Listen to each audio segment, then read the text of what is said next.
কচুরি আছে দাদা, কচুরি। আসুন দাদা, আসুন দিদি। 10 টাকায় 5টা কচুরি, সঙ্গে ফি তরকারি। মাত্র 10 টাকাতেই হয়ে যাবে সকালের জল খাবার। এক গ্রামে বাস করত পরমা ও তার স্বামী দুলাল। তাদের নতুন সংসার শুরু করে। পদ্মাবতীর এক বিশেষ গুণ ছিল, সে রান্না বান্না করতো চমৎকার। এমনিতে দুলালের সংসারের অবস্থা তেমন ভালো ছিল না, তাই প্রথম থেকেই পরমা কচুরি ও তরকারি রান্না করত, আর সেই রান্না করা খাবার দুলাল রাস্তায় রাস্তায় বিক্রি করত। এভাবেই তাদের সংসার চলতো।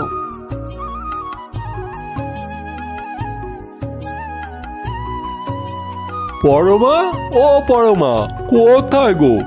দুটো খেতে দাও আমায়। জানো, আজ ছাড়া বিক্রি বাটা হয়নি, ছাড়া লাভও হয়নি।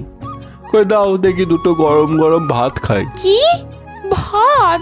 কোথায় পাবো? তোমায় যে বলেছিলাম আসার সময় কিছু চাল ডাল কিনে আনতে, তুমি বুঝি আনোনি? ঘরে যে এক দানাও খাবার নেই, তোমায় যে কি খেতে দেবো? ঠিক আছে, আর কাঁদতে হবে না, আমি দেখছি কোথায় কি ব্যবস্থা করা যায়। আসছি বুঝলে এখন। কই গো, হলো তোমার? নাও নাও, আর দেরি করো না, টিফিন টাইম পেরিয়ে গেলে বিক্রি বাটা হবে না যে আর। হ্যাঁ হ্যাঁ, এই তো হয়ে গেছে গো। এই যে সব কিছু গুছিয়ে দিয়েছি, নাও ধরো ধরো। সাবধানে যেও কিন্তু, আর আসার সময় মুদির দোকান থেকে কিছু চাল ও ডাল এনো, কেমন? দুর্গা দুর্গা বলে দুলাল সকাল সকাল বেরিয়ে পড়লো কচুরি বিক্রি করতে। এরই মধ্যে হঠাৎ করে তাদের বাড়ি এসে হাজির হলো পরমার বন্ধু মিনা। মিনা বাক্সিতে থাকে, ওখানে একটি চাকরি করে। মিনা স্বাবলম্বী। কই রে পরমা, কেমন আছিস? কতদিন পর তোকে দেখছি, তোর কথা রোজই মনে পড়ে জানিস। তাই তো গোপাল মামার থেকে তোর বাড়ির গ্রামের ঠিকানা নিয়ে এখানে চলে এলাম। কি গো পরমা, তোমার বন্ধু এতদিন পর আসলো। তুমি রান্না বান্না বসাও, আমি বাজার করতে যাচ্ছি। সবাই মিলে আজ দুপুরে জমিয়ে খাওয়া দাওয়া হবে, খুব মজা হবে। আর মিনা, তুমি প্রথম আমাদের গ্রামে এলি, আজ বিকালে আমরা সবাই মিলে ঘুরতে বেরোবো। যাই, এখন বাজার যাই।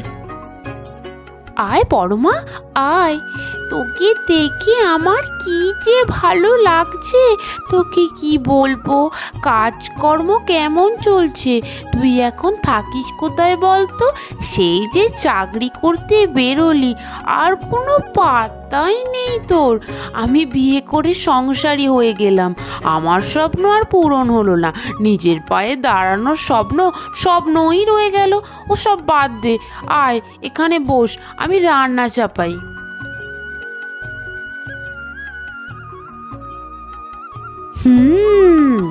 সবই তো শুনলাম রে। বলি, তোরা আমার সাথে বাক্সিতে চলেছ, ওখানে তোরা তোদের ব্যবসাটা আরো বড় করতে পারবি। এভাবে গ্রামে পড়ে থেকে তোদের উন্নতি হবে না, আর ব্যবসা পাতিতে তো তোদের ভালো লাভও নেই বলছিস। তার থেকে তোরা দুজনে আমার সঙ্গে চলেছ ওই বাক্সিতে।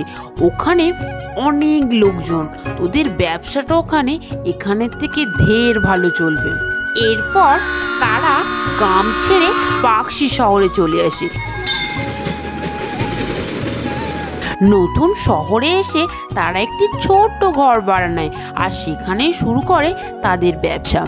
আস্তে আস্তে তাদের ব্যবসা ভালোই চলতে লাগলো। কচুরি আছে দাদা, কচুরি। আসুন দাদা, আসুন দিদি। 10 টাকায় 5টা কচুরি, সঙ্গে ফি তরকারি। মাত্র 10 টাকাতেই হয়ে যাবে সকালের জল খাবার। কই গো, দেখো দেখো, লাভ করেছি অনেক। এভাবে চললে খুব তাড়াতাড়ি বড়লোক হয়ে যাব। তুমি কাল আরো বেশি করে কচুরি বানিও। দাদা, ও দাদা, আপনার দোকানের কচুরিগুলো দারুণ। কাল নিয়ে গিয়েছিলাম, বাড়ির সবাই খেয়ে তো কি গুণগান করলো। আজও আনতে দিয়েছে। 10 টাকায় 5টা কচুরি, এই তল্লাটে কেউ দেয় না, বুঝলেন দাদা।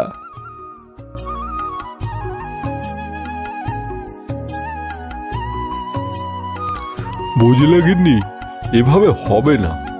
2 ঘন্টাতেই তো সব কচুরি শেষ হয়ে যাচ্ছে। তার থেকে এক কাজ করি, চলো একটা ঠেলা নিই, ওখানে কচুরি ভাজবে আর বিক্রি করবে সঙ্গে সঙ্গে।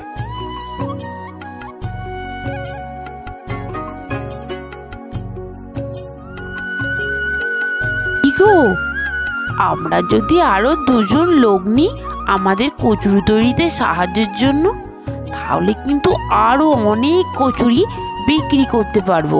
গ্রাহকের একাংশ প্রায় প্রতিদিনই ফিরে যাচ্ছে কচুরি না পেয়ে, তাদের মন খুব খারাপ। এভাবে তাদের ফিরিয়ে দিতে যে আমাদের ভালো লাগে না। 2জন লোক নিলে তাদের আর ফিরে যেতে হবে না, কি বলো? দুলালের ব্যবসা আস্তে আস্তে বাড়তে লাগলো। এভাবেই দুলালের কচুরি বাক্সিতে খুব ফেমাস হয়ে উঠলো।